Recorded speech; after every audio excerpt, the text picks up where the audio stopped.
again. So I want to get the date on there. I don't know if I got the date too well in the past, but it was taken approximately in February '69. So this is Dad and I in his trailer talking about many of the old stories of the past and just generally talking. And it's a pleasure to listen to it. He was cheerful and healthy and feeling good, robust and everything like that. So we're going to let you see how it sounds. We're at Dad's house talking, and we're recording here as we're talking along, so we'll just talk over whatever comes on our mind and see how it comes out. So here we go. Dad and I are going to talk about the river. That was quite a thing in his youth, his young days, rafting on the Kentucky River and taking boats, things. So he's going to talk some about the river and things like that. Dad, you told me in the past about there was some kind of boys that went down in there, and some of them were unproper. They would steal and various things, and all kinds of people. Can you remember any of those people who used to travel those boats and the things they did and so on? I used to hear them tell one about when they used to barge salt down Goose Creek and down the South Fork of the Kentucky River. They'd build them barges up there in Clay County, close to Manchester, and they called it a freight boat. Yeah. And they'd freight a load of that salt down the river and sell it without having a contract for it. They just sell that salt for whatever they could get, and sometimes they could get a little something out of this boat. Somebody wanted to use the lumber, use the wood in it for something else, and sometimes they get a little out, and sometimes they had to just leave it. Yeah. And I used to hear one of them old-timers tell about a bunch of them that went down on a boat, and it got dark on them. They tied the boat up and went out to a farmhouse. There's one colored man in the bunch, and the rest were all white. And this farmer said, I can keep all of you but the colored man. Says the colored family lived down the road a little ways. He can go down there and they'll take care of him down there. So this colored man, I heard him tell this himself. He told me. He said he walked right on in with the rest of them. And when they got supper ready, he went in and sat down at the table with the rest of them. The woman said, Lord me, he said, we never allow no colored folks at our table. He said, no, ma'am, we don't either at our house. So, when it come time to go to bed, he said to his boss, he said, you sleep in that bed right there. He said, the rest of them sleep in it where they can find a place. And the man of the house said, I'll show you where to sleep. He said, I know where I'm going to sleep. I'm going to sleep right there. So the next morning when they got ready to leave, this man said to the colored man, he said, you was going to stay or die, wasn't you? Yes, sir. I was going to die right here before I'd be run off. He said, my name is Tom Birch. And any time a Birch comes to you and wants to stay, you take care of him. He'll treat you right. So he kind of was a little bit of civil rights back even in old times, wasn't he? He was sticking up for his rights. Well, now, about this family that you asked me about a while ago, they had sticky fingers, they called it. Yeah. After they left, they'd leave a place, they'd miss things. So one of these boys was with a crowd that went there one night to stay all night. They said, yes, we can take care of it if there isn't one of that family. Call the name of the family. I won't mention the family. He says, if there isn't any of them in the crowd, all the rest of it can stay. And there's one of them boys there, and they're listening right at. Oh. But none of the rest didn't tell it on it. They didn't give it away on it. Yeah.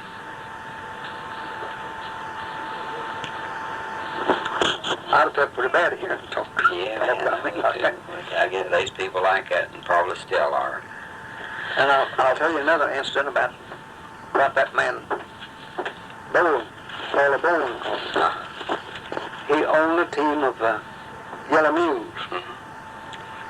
And he went to Beatles and got drunk and lost his mules. Oh. So he was in a saloon. He saw a Negro pass the door, and he wasn't a black one, he was more of a yellow than he. He said, "Oh, that goes one of the yellow mules now." That fellow wanted to kill him all. Oh, he gave him trouble. By losing him, you mean he just got loose and ran away, or he gambled them on for a while? No, he just forgot where he put him again before he left him. Oh, probably. He probably left him in a liver stable Yeah. and forgot where they was. Yeah. After he got drunk, he got out looking for his mule and couldn't find him. He said, "Oh, there goes what we got in mules now." Yeah, he's some character.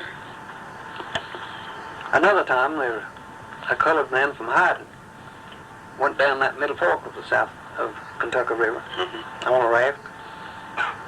And there was a customary rule when this river crew was ready to go back home, the owner of the timber would give them expense money to go back home. Then when he sold his timber, he'd finish paying them when he got back home. So a bunch of them went in a saloon. And there's one colored man in the bunch. And there's a whole bunch of colored fellows in that saloon. And he loaded his pipe up with tobacco. He just had $5 to go back home on. He took that $5 bill and stuck it to a red hot stove. Set his fire and then lit his pipe with it. Oh. And after they got out and left, some of his buddies said, "What in the world did you do that for?"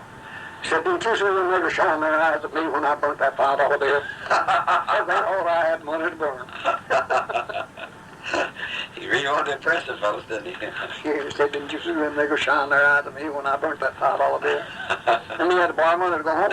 Well, would they usually have to walk back when they went a trip like that, or was it anyway? If they went far enough down, they could get on a train and come back to London and then walk from London. Oh, yeah, walk from there. Now, when they had to go down as far as Frankfurt, they'd get on a train and ride back to London. Yeah. And then they had to walk maybe 24 miles or 30 or something like that. Yeah, about 40 miles to Hyde. Oh, yeah, about 40 miles, yeah, that's right. Yeah, it's a pretty good little walk. And you'd have no money to buy eats and pay lodging and one thing or other, didn't you? That's what's meant by expense money to go back home. Yeah, man, it's pretty rough back then. There wasn't no roads worth anything in the country, was it? Just few wagon roads and things like that. You know, I read in the book once in Kentucky, in the old days, before 1920 at least, an awful lot of the roads were in the creek beds all over the country because they wanted the land for farming. There weren't much level land anyway, and a tremendous amount of those roads were right in the creek. You remember how the Pawpaw Road used to be? Yeah. Well, when a lot of the people began to try to get a road made through there, they come back shaking their head. The first man that I ever approached to get a road through there,